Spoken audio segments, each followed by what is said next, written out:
All right, today we're going to dive into a really painful leadership trap. You know, the kind that starts with the best intentions, but somehow always ends in burnout.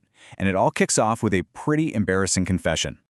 So the whole idea for this explainer kicks off with this just incredibly vulnerable confession. I mean, what a hook, right? It immediately tells you this isn't some abstract theory from a textbook. Nope. This is about a real, painful lesson someone learned from the inside. It's the kind of honesty that just makes you lean in and really listen. And here's the embarrassing part. The person behind this story, well, they preached focus. They built frameworks for it. They were seen as an expert on it. But the reality? They were leading a team that was, and I quote, focused on a lot of things, which, as they point out, is the exact opposite of real focus. So this brings us right to the central idea here, the focus fallacy.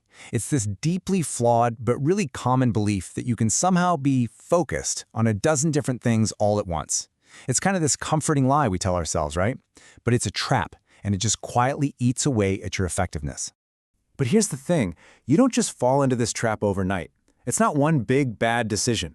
It's a slow, quiet drift, an erosion of your strategy that happens one seemingly good idea at a time.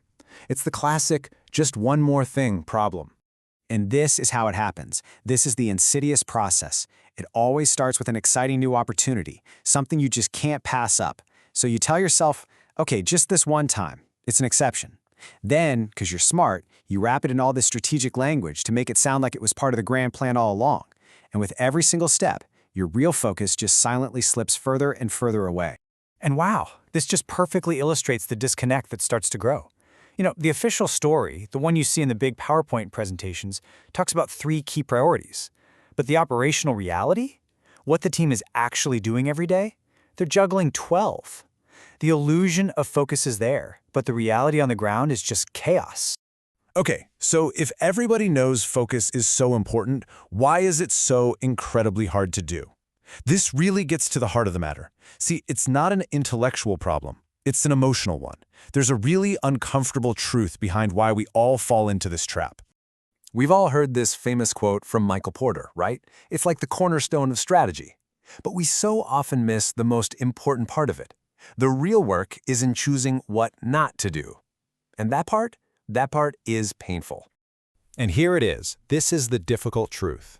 Real focus isn't born from everyone holding hands and agreeing. No, it's forged in productive conflict. It's forged in the willingness to make truly hard choices. And this is what that painful conflict actually looks like day to day. It means disappointing smart people who have genuinely good ideas. It means killing projects that your teams have poured their hearts and souls into. You know, as leaders, we're often wired to be supportive and to say yes, which makes saying no feel almost impossible. And, well, when we try to avoid that pain of saying no, we end up paying a totally different price. It's a hidden one.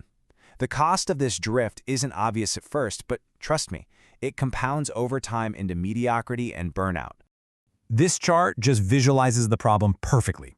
Instead of achieving true excellence in one or two critical areas, all your energy gets scattered. You end up being just okay or even mediocre at a dozen different things. You feel busy, for sure, but you're not making a real impact where it actually counts.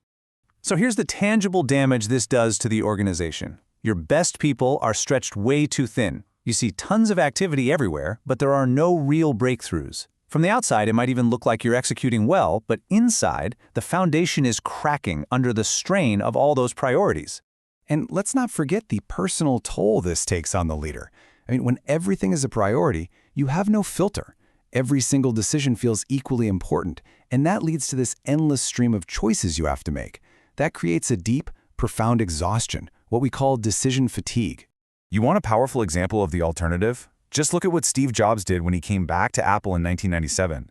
He didn't add more stuff. He took things away. He cut 70% of the product line. It was a brutal, painful act of focus that, in the end, absolutely saved the company. Okay, so understanding the problem is one thing, but how do you actually escape the trap? Well, it all starts by holding up a mirror, by recognizing the warning signs in your own world and finding the path back to clarity. So here's a checklist for you. These are the red flags of focus drift.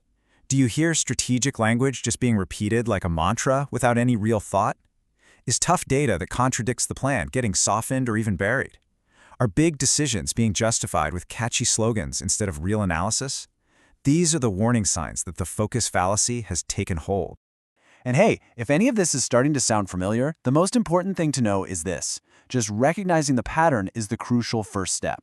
Awareness is what gives you the power to change course. This isn't about a personal failure. It's a super common leadership trap. Okay, so where do you begin? Here are 3 simple, concrete actions you can take, like today. First, do an honest count of what your team is actually working on, not what the strategy deck says. Then, compare those 2 lists.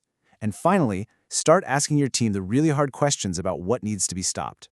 And we'll end with the question that's really at the heart of all this.